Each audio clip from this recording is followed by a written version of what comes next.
Hai guys, jumpa lagi dengan Madam Detektif. Semoga kalian dalam keadaan sehat dan bahagia. Episode kali ini Madam mengangkat kasus di RRC yang sangat viral. Terjadinya antara tahun 1996 sampai 2005. TKP-nya di Hohhot, salah satu kota yang ada di bagian utara China.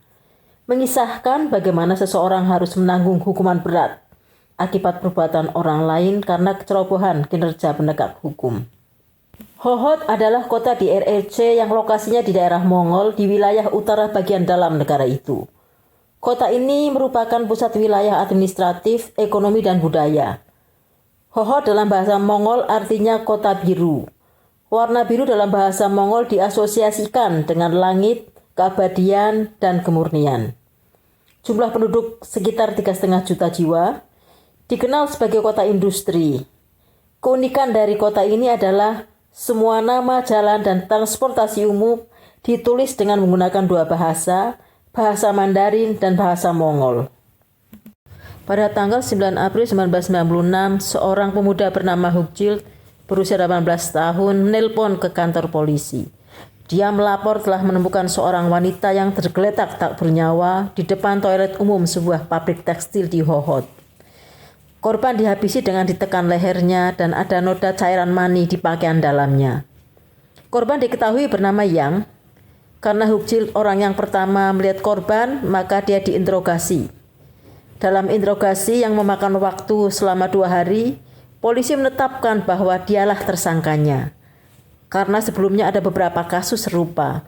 Korbannya wanita dengan modus sama, yaitu korban dipaksa melayani hasrat pelaku, kemudian dihabisi. Hugjild menyangkal bukan dia pelakunya, tapi polisi tidak percaya. Buktinya sidik jarinya ada pada korban. Hugjild menjelaskan bahwa dia memang sempat menyentuh tubuh korban karena ingin tahu korban dalam keadaan meninggal atau pingsan, sehingga sidik jarinya menempel pada tubuh korban. Namun polisi tidak percaya dengan keterangannya. Sayang sekali saat itu DNA belum ditemukan. Dalam sidang pengadilan, Hugjild dibantu pengacaranya juga menyangkal dirinya adalah pelaku. Tapi bukti-bukti yang dibawa polisi memberi keyakinan pada hakim bahwa dia bersalah. Pada tanggal 23 Mei 1996, Hugjild dijatuhi hukuman maksimal harus menyerahkan nyawanya. Menjelang pelaksanaan hukumannya, keluarga memohon untuk meninjau ulang hukuman bagi Hugjild. Namun tampaknya tidak dihiraukan. Pada tanggal 10 Juni 1996, Hugjild digiring ke lapangan untuk melaksanakan hukumannya di hadapan pasukan yang sudah menantinya. Setelah terdengar aba-aba, 10 menit kemudian dia dinyatakan meninggal. Keluarga Hugjild dengan hati hancur dan sangat sedih membawa tubuh anaknya dan dimakamkan. Apalagi pada detik-detik pelaksanaannya, di mana Hugjild meregang nyawa harus mengakhiri hidupnya. Mereka tetap tidak percaya bahwa Hugjild, seorang pemuda yang mereka kenal baik, adalah pelakunya. Tak terbayangkan kesedihan mereka menerima kenyataan pahit seperti itu.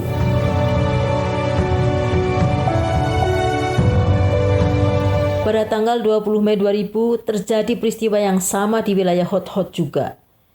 Korban seorang gadis berusia belasan tahun. Karena tidak ada saksi dan bukti, polisi menemui jalan buntu. Kasusnya tidak terungkap. Polisi heran padahal tersangka Hugjild sudah dihukum, tapi masih ada korban lagi. Apakah mungkin dilakukan oleh pelaku yang berbeda?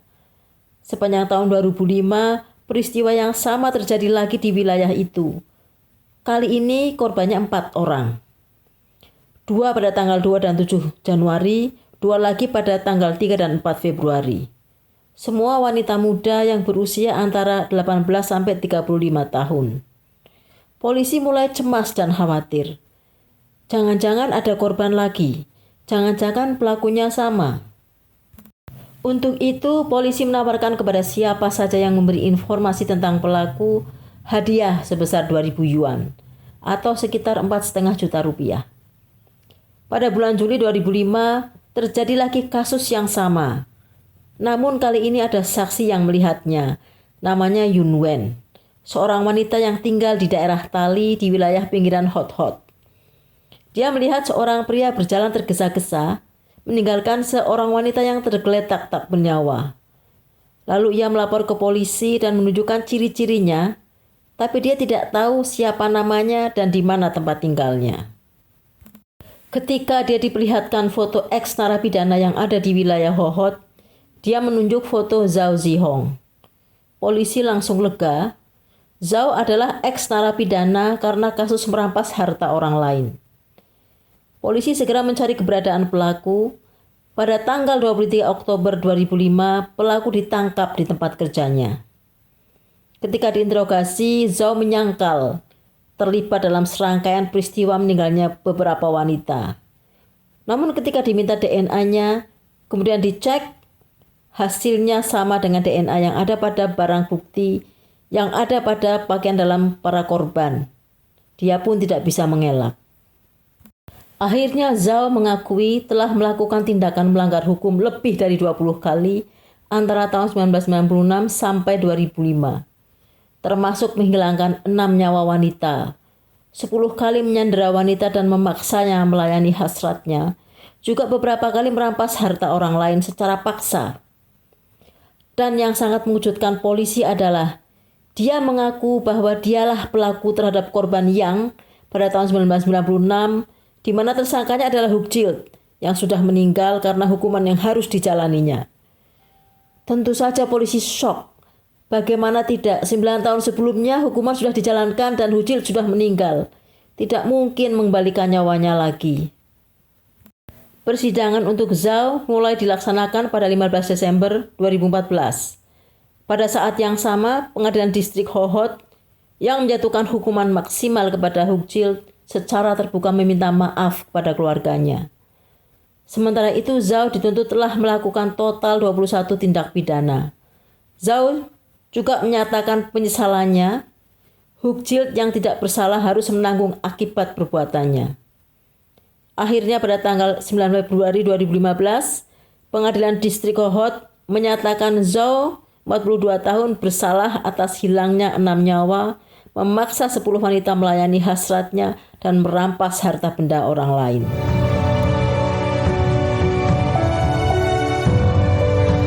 Zhao dijatuhi hukuman maksimal dengan menyerahkan nyawanya, juga membayar denda sebesar 155.000 yuan atau sekitar 350 juta rupiah untuk negara dan keluarga korban. Pada tanggal 30 Juli 2019, pada usia 46 tahun, hukuman Zhao dilaksanakan.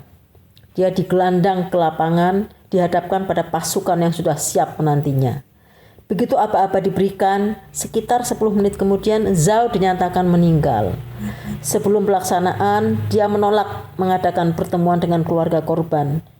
Yang menjadi aturan di negara itu bahwa sebelum pelaksanaan hukuman maksimal, terhukum diberi kesempatan untuk bertemu dengan keluarga korban. Bagaimana dengan kesalahan hukuman yang ditetapkan kepada Hugjild? Tentu saja keluarga Hugjild meminta keadilan, dan berita yang mengejutkan tersebut langsung tersiar di berbagai media massa di RRC. Masyarakat yang tadinya mengutuk Hugjild berbalik memberikan rasa simpati kepada dia. Apalagi dia seorang pemuda yang baru berusia 18 tahun. Seorang pemuda desa yang lugu dan baik hati. Pemerintah Hohhot memberikan kompensasi sebesar 330.000 yuan atau sekitar 750 juta rupiah kepada keluarga Hugjild. Pemerintah juga memberikan sanksi kepada 27 pegawai pemerintah yang terlibat dalam keputusan yang salah, yang mengakibatkan hilangnya nyawa Hugjild. Kesalahan mereka adalah memberi keputusan hukuman maksimal dengan bukti yang tidak cukup dan tanpa saksi. Mereka dipecat dengan tidak hormat, dari polisi yang menginterogasi, jaksa penuntut umum, sampai para hakimnya. Sebab karena kecerobohan mereka, seorang pemuda yang tidak bersalah dan baru berusia 18 tahun harus kehilangan nyawanya. Juga mengakibatkan penderitaan berkepanjangan bagi keluarga yang ditinggalkan. Tidak terbayangkan kesedihan yang harus mereka tanggung. Sekian dulu guys, semoga kita bisa mengambil hikmah dari cerita ini. Sampai jumpa di kisah berikutnya dan terima kasih sudah menyaksikan.